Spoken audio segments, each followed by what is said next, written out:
जगत जननी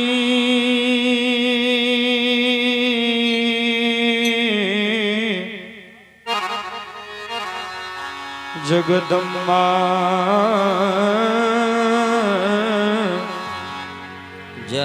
माता भगवते के जय हो जय हो। श्री दाता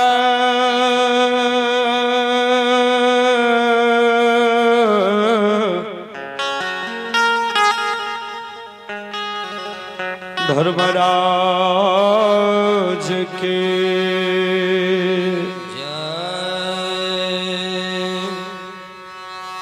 महारो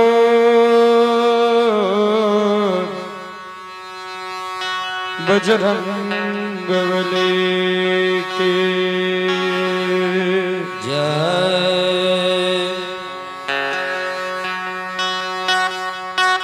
श्रोता बंधो श्रद्धालु सज्जन वृंद अभी भगवान के दरबार में शरीर ठाकुर जी के दरबार में मां जगत जननी जगदम्बा आदि शक्ति भगवती के दरबार में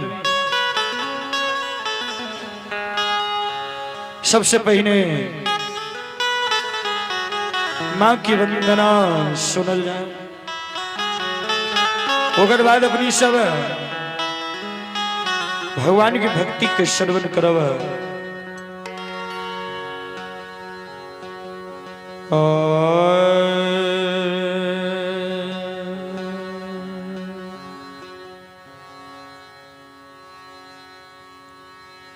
जग के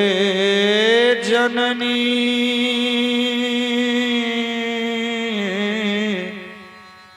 हे मैया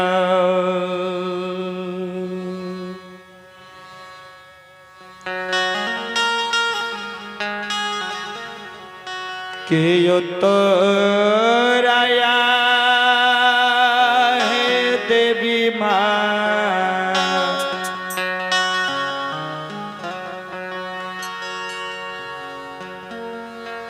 पोखारी है खो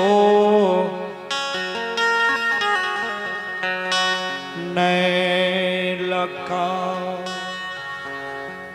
मैया पोखार है खूने लगा से के यो है तो हे मैया हे जगत जननी हे जगदम्बा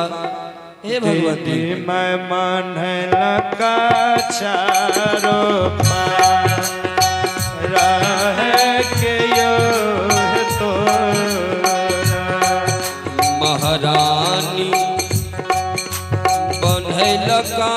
चारो पार के यो तोरा गोसावन मेरे लगा चारो पार के यो तोरा के यो तोरा है देवी माँ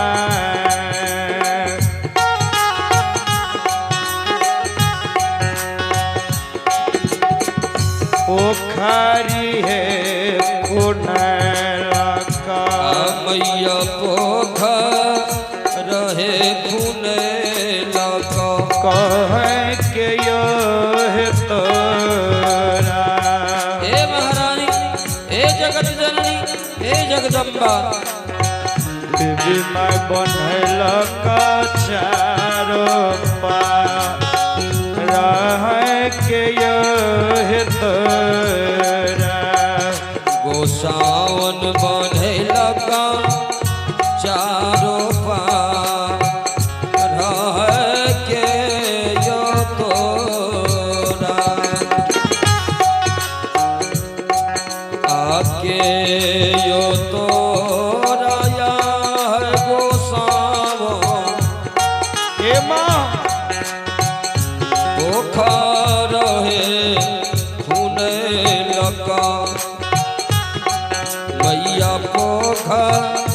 रखुनेला कह के यो तोरा भवानी है बनेला का चारो पार हे मैया के यो तोरा महारानी बनेला का चारो पार रह के यो तोरा।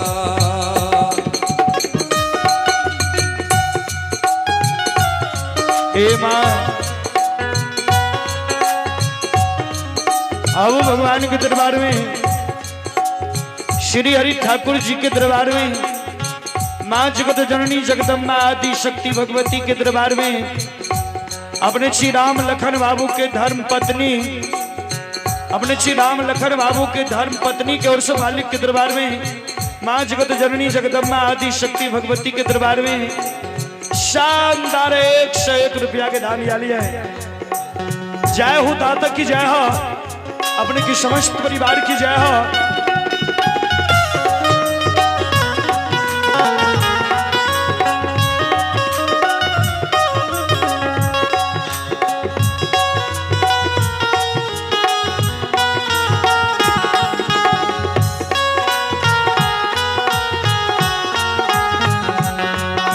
भवानी है बनेला का चारो पार हे मैया के यो तोरा। माँ हे जगत जननी हे जगदम्बा हे भगवती बाबा मोराया सेवा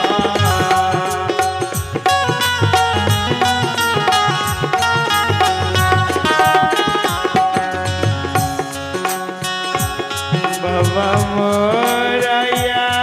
हो सेवा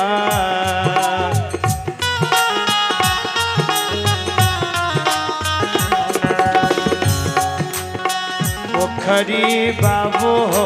पुनः लगे आहो पोखर फुने लगे हो भैया मोरा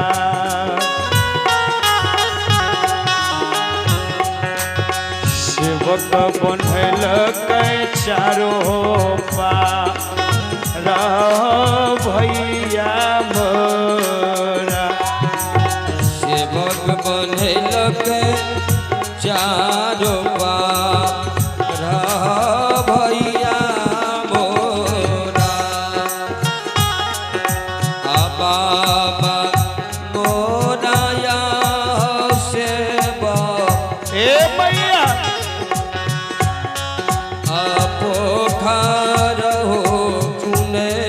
लगे पोखर फुनेल कही हो भैया मोरा सेवक बने लगे चारो पार भैया मोरा बाबू हो बने लगे चारो पार भैया मोरा। अब भगवान के दरबार में, श्री हरि ठाकुर जी के दरबार में जय हो अपने जी शिव शंकर कुमार, शिव शंकर कुमार जय हो पिता संजय यादव जय हो। स्थानीय निवासी दुबियाही, अपने जी भगवान के दरबार में शिव शंकर कुमार पिता संजय यादव दुबियाही के ओर से भगवान के दरबार में शानदार 25 रुपया की धामियाली है। जय हो दाता की जय हो, अपने की समस्त परिवार की जय हो, अपने की पूजनीय माता पिता की जय हो, जय हो दानी महाराज की जय हो। जय हो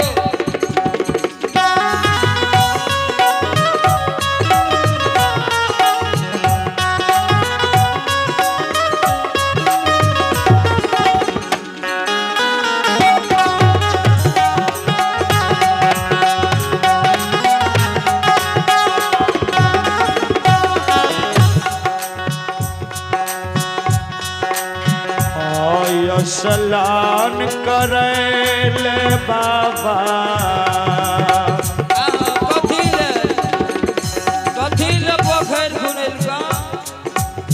कथी ले तोहर बाबा पोखर खुनल का आ कथी ले भैया चारों पार बना दल को कह दल के भगवती ए हो सेवो आय स्नान करैल बाबा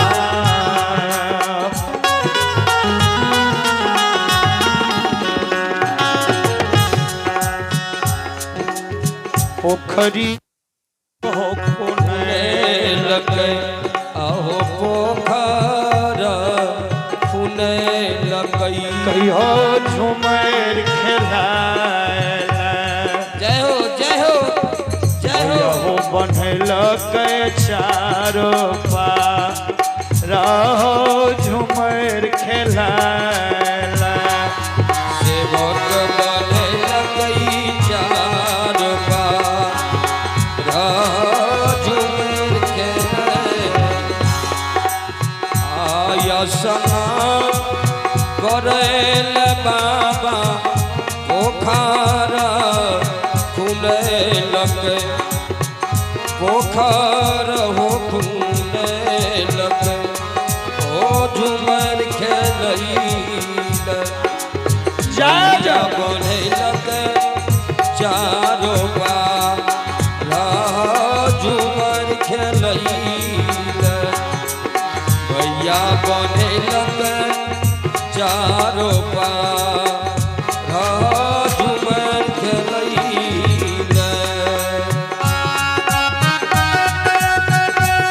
हे भैया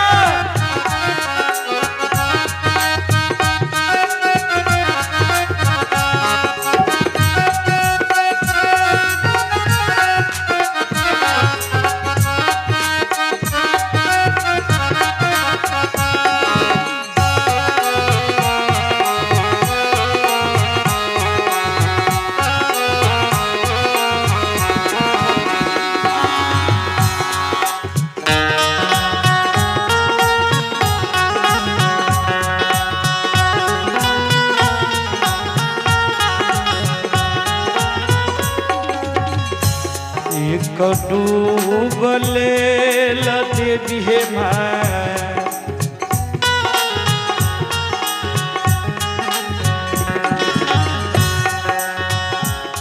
एक डूबले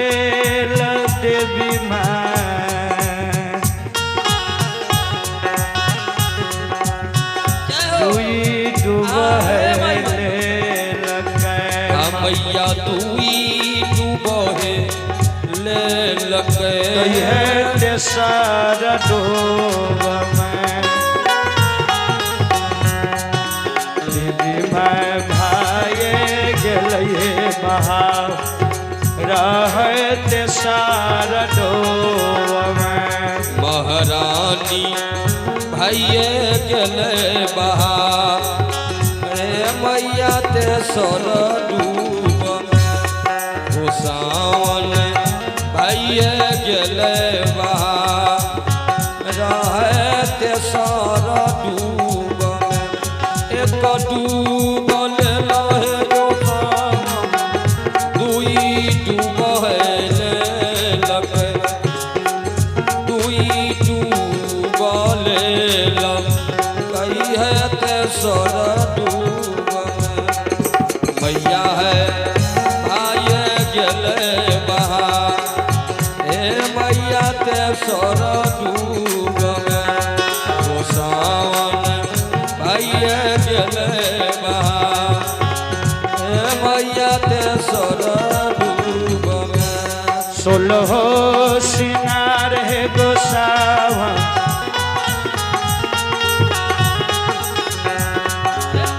और सोलह सिंगार देवी माँ 32 कैला अभराना 32 कैला अभराना ना है सूरज कजेता ए मैया ए जननी अली मैं कारई छै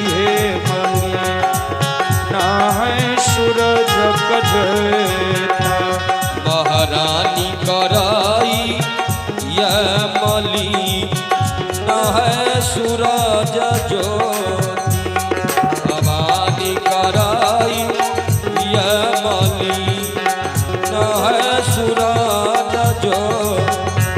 16 सिंगार गोसावा बतीसा कैलाया भरा बतीसा कैलाया भराना सूरज ज्योति मैया है कराई ये मली न है सूरज के जो गोसावन कराई ये मली न है सूरज के जो गवती शिवा कदेवी माँ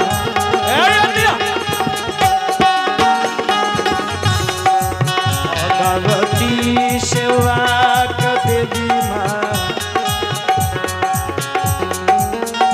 गवती शिवा कदेवी माँ दो आकार जोरन मैं सोना जोरन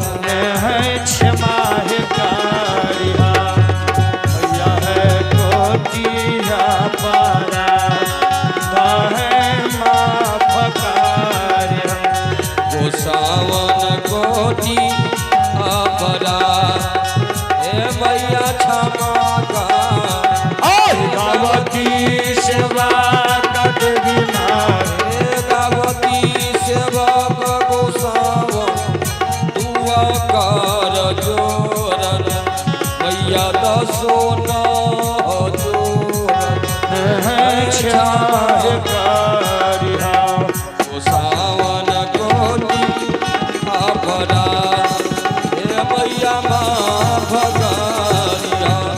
तो सावन सेवक के अपरा